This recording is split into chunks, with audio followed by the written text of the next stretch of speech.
Hello, ಯಾಕೆ ಗಡ್ಲೇನ ಆಯ್ತ್ರಿ ನಿಮ್ದು? ಹಲೋ, ಏನ ಮಾತಾಡಿವ್ರೆ? ನಾವು ಯಡಿಯೂರಪ್ಪ ಮಾತಾಡ್ತಾ ಇರೋದು. ಯಡಿಯೂರಪ್ಪ ಹಾ, ಮುಖ್ಯಮಂತ್ರಿ ಮಾತಾಡ್ತಾರೆ. ಹಲೋ, ಹಲೋ, ಹೇಳಿ ಸ್ವಾಮಿ. ಏನಪ್ಪ ಬಸ್ ಯಾರು ನೀವು? ಬಳ್ಳಾಪುರ ನರಸಿಂಹರಾಜ್ ಮಾತಾಡ್ತಾ ಇರೋದು. ಹೌದು ಸ್ವಾಮಿ, ನೀವು? ಏನಯ್ಯ ಯಡಿಯೂರಪ್ಪ ಅಂತ ಹೇಳಿದ್ರು ಗೊತ್ತಾಗ್ತಿಲ್ಲ ನೀನು?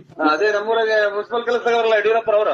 ಏನಯ್ಯ ಮುಖ್ಯಮಂತ್ರಿ ಇದ್ ರೀತಿ ಮಾತಾಡ್ತಾರೆ? ಯಾರಿಗೆ ಫೋನ್ ಮಾಡಿಕೊಟ್ಟಿದ್ದು? ಯಾರು ಬರಲಿ ಫೋನ್ ಯಾರು ಮಾಡ್ಕೊಟ್ಟಿದ್ದು? ನಾನು ನಮ್ಮೂರಾಗ ಒಬ್ರು ಮುನ್ಸಿಪಲ್ ಕೆಲಸ ಹೋಗ್ತಾರೆ ಸ್ವಾಮಿ, ಯಡಿಯೂರಪ್ಪ ಅಂತ ಅವರು ಅಂತಿದ್ರು. ಏನಯ್ಯ ನೀನು ದೇಶದಲ್ಲೆಲ್ಲ ಫೇಮಸ್ ಆಗಿದೆ ನೀನು, ಆದ್ರೂ ನಿನಗೆ ಫೋನ್ ಮಾಡಿ ಮಾತಾಡಿದ್ರು ಏನ್ ಈ ತರ ಮಾತಾಡ್ತೀಯ? ಮುಖ್ಯಮಂತ್ರಿ ಯಡಿಯೂರಪ್ಪರ ಇನ್ಯಾರು ಏನು ಕನಸಿನಲ್ಲಿ ಬರ್ಬೇಕ ನಿನ್ಗೆ? ಆಯ್ತು ಸ್ವಾಮಿ, ಮುಖ್ಯಮಂತ್ರಿಗಳೇ ಸಂಕ್ರಾಂತಿ ಅದೆಂತದ ಹಬ್ಬ?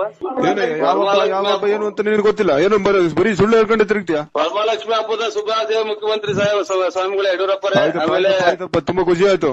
ಮತ್ತೆ ಏನ್ ಮಾಡ್ಕೊಂಡಿದ್ದೀಯ ನೀನು? ನಾನಿಲ್ಲಿ ಎಲ್ಲ ಒಂಚೂರು ಇದು ಅಂಗಡಿ ಇಕ್ಕೊಂಡು ತರಕಾರಿ ಮಾರ್ಕೊಂಡಿದ್ದೀನಿ ಸ್ವಾಮಿ. ಹೌದಾ?